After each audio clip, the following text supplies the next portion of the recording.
दोस्तों, हमने विचेस यानी डायनो के बारे में कहीं ना कहीं सुना या पढ़ा जरूर होगा। लेकिन क्या हो अगर वो विच, वो डायन एक ऐसी दुनिया से आई हो जिसे शैतान यानी लूसीफर का ही एक दूसरा रूप माना जाता हो, जो कि इंसानी दुनिया में सिर्फ इसलिए आना चाहती हो ताकि वो इस दुनिया में आकर एक ऐसी महामारी को जन्म दे जिससे इंसानियत का नामो निशान मिट जाए, और साथ ही साथ यहाँ आकर उस पवित्र किताब को भी खत्म कर दे जो कि शैतान को इस दुनिया में आने से रोकने का आखिरी रास्ता हो। तो चलिए आज हम एक ऐसी ही विच की कहानी को जानते हैं जो कि शैतान का सबसे भयानक रूप होने के साथ साथ दुनिया के ऊपर राज करने के लिए भी आने वाली है। फिल्म की शुरुआत होती है और हमें 1235 ईस्वी का वक्त दिखाया जाता है। यहाँ हम विलाज नाम का एक गांव देखते हैं। यहाँ 3 औरतों को बंदी बना रखा था, जहाँ पर चर्च के फादर बता रहे होते हैं कि इन तीनों औरतों पर काला जादू करने और हेल के राजा लूसीफर से कांटेक्ट करने का आरोप है। ये औरतें अपनी सफाई देती हैं कि हमने ऐसा कुछ भी नहीं किया है, क्योंकि उस वक्त में शैतान से कांटेक्ट करने की सजा सिर्फ और सिर्फ मौत थी। फादर कहते हैं कि अगर मरने से पहले तुम तीनों औरतों में से जो भी सच बताएगी उसकी जान को बख्श दिया जाएगा। इसलिए पहली लड़की अपना गुनाह कबूल कर लेती है। वो कहती है कि मैंने उनसे बात करने की कोशिश की थी। दूसरी वाकई में बेकसूर थी। वो कहती है कि मैंने ऐसा कोई काम नहीं किया, बल्कि मैं तो सिर्फ काले जादू को खत्म करने का इलाज ढूंढ रही थी। लेकिन तीसरी औरत थोड़ी खौफनाक थी। वो फादर से कहती है कि तू बहुत ही जल्द मरने वाला है। फिर तीनों को फांसी की सजा दे दी जाती है। हालांकि पहली 2 औरतों ने अपनी जिंदगी की भीख मांगी थी कि तुमने हमें माफ करने को कहा था, लेकिन उस दौर में ऐसा कुछ भी करने की सिर्फ एक ही सजा थी, मौत। फांसी देने के बाद सिपाही उनकी डेड बॉडीज को नदी में लटका देते हैं और फिर वहां से जाने लगते हैं। लेकिन फादर उन्हें रोकते हैं और कहते हैं कि हम इनकी डेड बॉडीज को ऐसे ही नहीं छोड़ सकते, क्योंकि हमें इनके काले जादू के असर को भी खत्म करना है, जिसमें उसे सोलोमन की किताब से कुछ मंत्र उस पर बोलने होंगे, वरना इसका नतीजा बहुत ही भयानक हो सकता है। लेकिन सिपाहियों को इन सारी बातों पर विश्वास नहीं था। वो फादर की बात नहीं सुनते और यहाँ से चले जाते हैं। लेकिन अब जब आधी रात होती है तो फादर सोलोमन की वो किताब उस नदी पर लेकर आता है और एक एक करके उन औरतों की डेड बॉडीज को बाहर निकालता है और फिर उनकी डेड बॉडीज पर कुछ मंत्र पढ़ता है। अब उन औरतों में से 2 औरतों की डेड बॉडी से तो शैतान निकल जाता है, लेकिन तीसरी औरत जिंदा निकल जाती है। लेकिन अब वो एक खौफनाक शक्ति में बदल चुकी थी। वो एक भयानक विच बन चुकी थी और वो फादर को ही मारकर उस पुल से लटका देती है। इसके बाद बहुत साल बीत जाते हैं और समय आता है 1332 एडी का। और ये एक ऐसा समय था जहां पर लोगों को आस्तिक और नास्तिक में बांटा जा रहा था। जो लोग भी नास्तिक थे उन्हें चर्च के लोग मौत के घाट उतार दिया करते थे और इसीलिए इस समय में बड़ी बड़ी जंगें लड़ी जा रही थी। यहाँ पर हम 2 सोल्जर्स को देखते हैं, जिसमें एक का नाम था बेनेडिक्ट और दूसरे का था फेल्सन।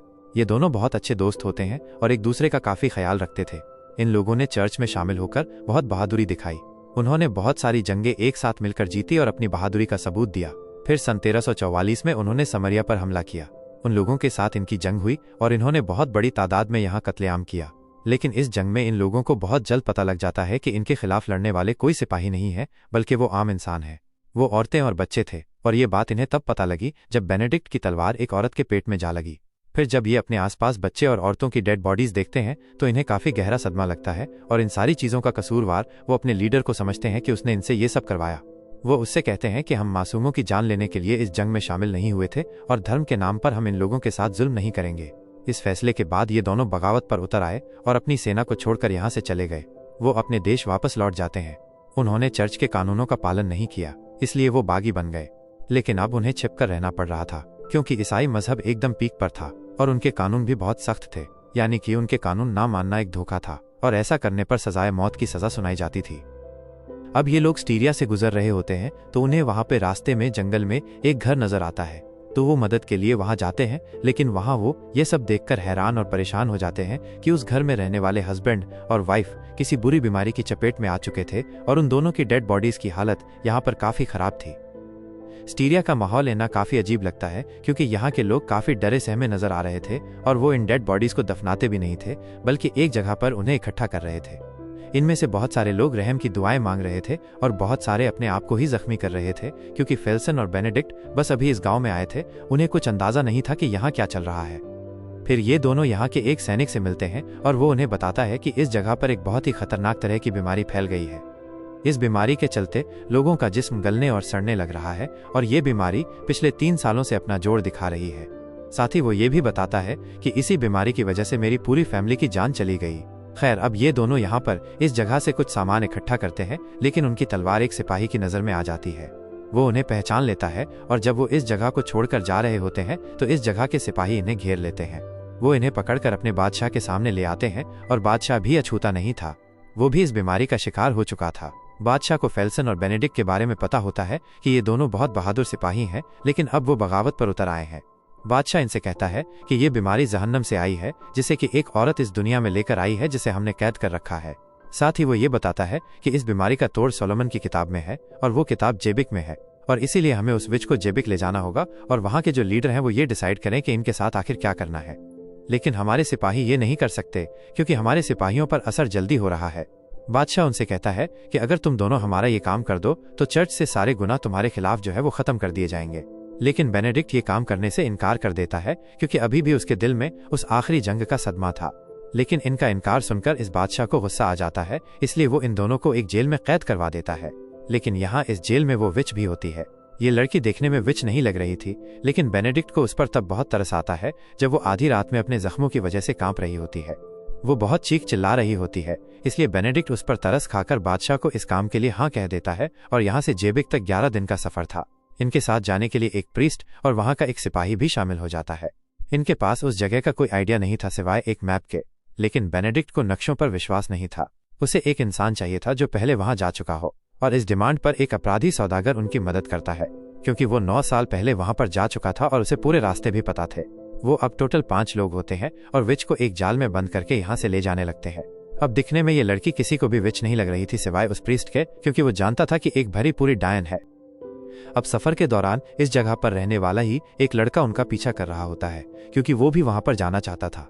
वो बेनेडिक्ट से कहता है कि जब आपका सफर पूरा हो जाए तो आप मुझे भी एक सिपाही बनाइए, लेकिन ये उसे वहां पर ले जाने के लिए तैयार नहीं होते।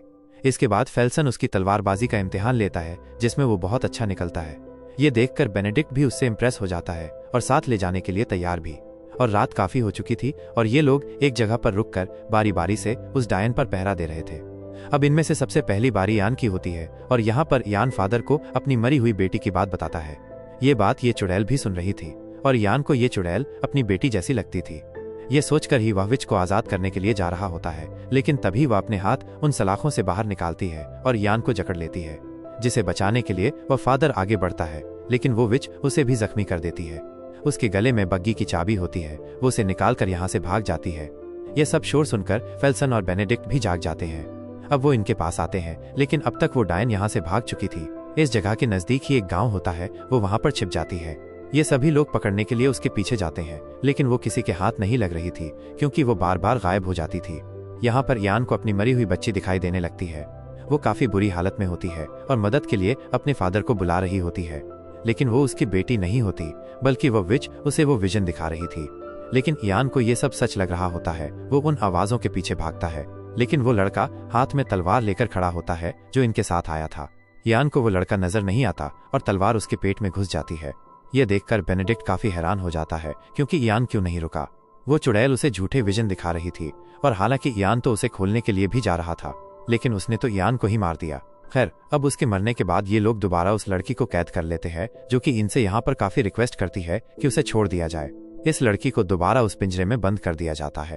अब फादर इन सभी को समझाता है कि कोई भी अपने दिल की बात शेयर ना करे, क्योंकि ये डायन, ये विच उसे हमारे ही खिलाफ इस्तेमाल कर सकती है और ये हमें अजीब चीजें भी दिखा सकती है और आपस में फूट भी सकती है।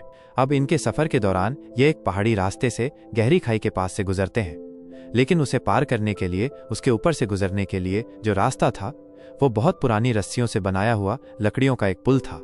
वह दिखने में काफी कमजोर लग रहा था। इन लोगों के पास कई सारे घोड़ों के साथ एक काफी भारी सवारी भी होती है जिसमें वो विच थे, लेकिन इतने भारी सामान के साथ इस पुल को पार करना काफी खतरनाक था। खैर, अब एक एक करके ये सभी लोग उस पुल को पार कर लेते हैं और आखिर में उस गाड़ी को लेकर जाते हैं, जिसे पार कराने में काफी मुश्किल आती है और पार कराते ही वो पुल भी टूट जाता है। जिसके बाद ये लोग एक काफी घने जंगल से गुजरते हैं। इस जंगल को काफी शापित माना जाता था क्योंकि जो भी इस जंगल में आया कभी बचकर वापस नहीं लौटा। इस जंगल में काफी कोहरा था और अपनी रात बिताने के लिए ये लोग यहीं पर रुक जाते हैं। उन्हें यहाँ कोई भी रास्ता नजर नहीं आ रहा था और सौदागर को पूरी रात नींद नहीं आई, क्योंकि जैसे ही वो सोने के लिए आंखें बंद करता था उसे खौफनाक ख्वाब आने लगते थे और ये सब वो डायन कर रही थी। और जब सौदागर से ये सारी तकलीफें बर्दाश्त ना हुई तो वो अपना तीर कमान हाथ में लेकर उस डायन को मारने की कोशिश करता है, लेकिन बेनेडिक्ट उसे ऐसा करने से रोक देता है। अब इस जंगल में भटकने के बाद जब काफी दिनों तक उन्हें कोई रास्ता ना मिल सका तो बेनेडिक्ट को भी काफी गुस्सा आना शुरू हो जाता है और वो गुस्से में आकर उस विच को मारने का फैसला करता है, लेकिन फादर उसे ऐसा करने से रोक लेता है। फिर फेल्सन बेनेडिक्ट को बताता है कि हमें अपनी मंजिल उस पहाड़ की चोटी पर मिल चुकी है दोस्त, और वो जेबिक वहीं पर है। अब ऊपर पहुंचने के बाद वो लोग दरवाजे पर काफी नॉक करते हैं, लेकिन कोई नहीं सुन रहा था। और अब काफी देर इंतजार करने के बाद भी जब दरवाजा कोई नहीं खोलता तो वो लड़का कोरी दीवार को पार करके उस दरवाजे को खोल देता है। लेकिन इस जगह पर काफी खामोशी होती है, यहाँ सन्नाटा होता है। अब ये लोग उस चर्च के अंदर चले जाते हैं, लेकिन यहाँ का मंजर काफी खौफनाक होता है और ये नजारा देखकर फादर बहुत रोता है, क्योंकि वो सब लोग भी अब तक उस बीमारी का शिकार बन चुके थे। ये सभी सोचने पर मजबूर हो जाते हैं कि आखिर ऐसी जगह पर शैतान का असर कैसे हो सकता है। ये सभी लोग एक ही तरह से मरे हुए थे। ये लोग एक किताब लिख रहे थे। प्रीस्ट यहाँ पर इन्हें बताता है कि ये लोग सोलोमन की किताब की कॉपी बना रहे थे, और असल किताब तो एक ही है जो हमारे पास है, जिसमें कि इस बीमारी और बहुत सारी शैतानी ताकतों को खत्म करने के कई सारे मंत्र थे। इन लोगों को यहाँ आने पर काफी उम्मीदें थी।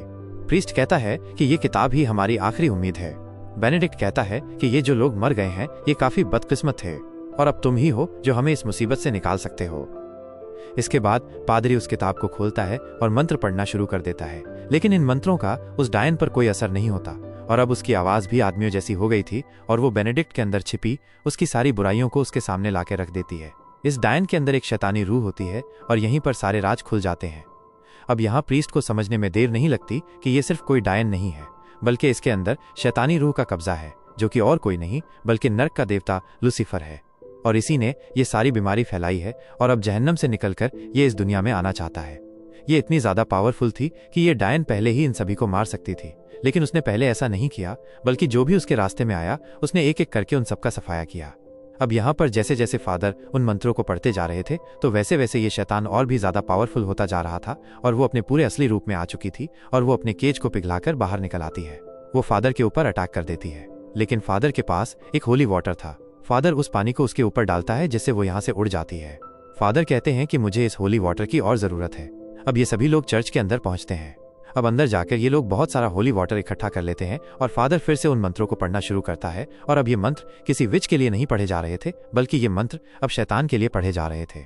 अब ये जैसे ही नए मंत्रों को पढ़ना शुरू कर देते हैं तो वो शैतान यहाँ पर वो जितने भी मरे हुए सड़े गले फादर्स थे उन सब के अंदर अपनी एक रूह डाल देता है, जिससे वो सभी सड़े गले हुए सेंट्स फिर से उठकर इन लोगों से लड़ने लगते हैं।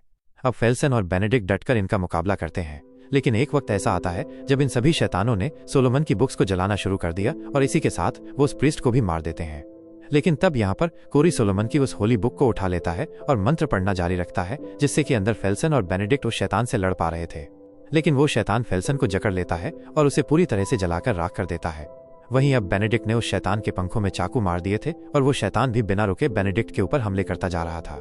लेकिन आखिरकार कोरी उन मंत्रों को पूरा कर लेता है, और इसके चलते ही आखिरकार वह शैतान में भी आग लग जाती है। वो जलने लगता है, और इस तरह से वो शैतान पूरी तरह से जलकर वापस से जहन्नुम चला जाता है। वो वापस जहन्नुम में कैद हो जाता है, और उस लड़की का शरीर भी आजाद था।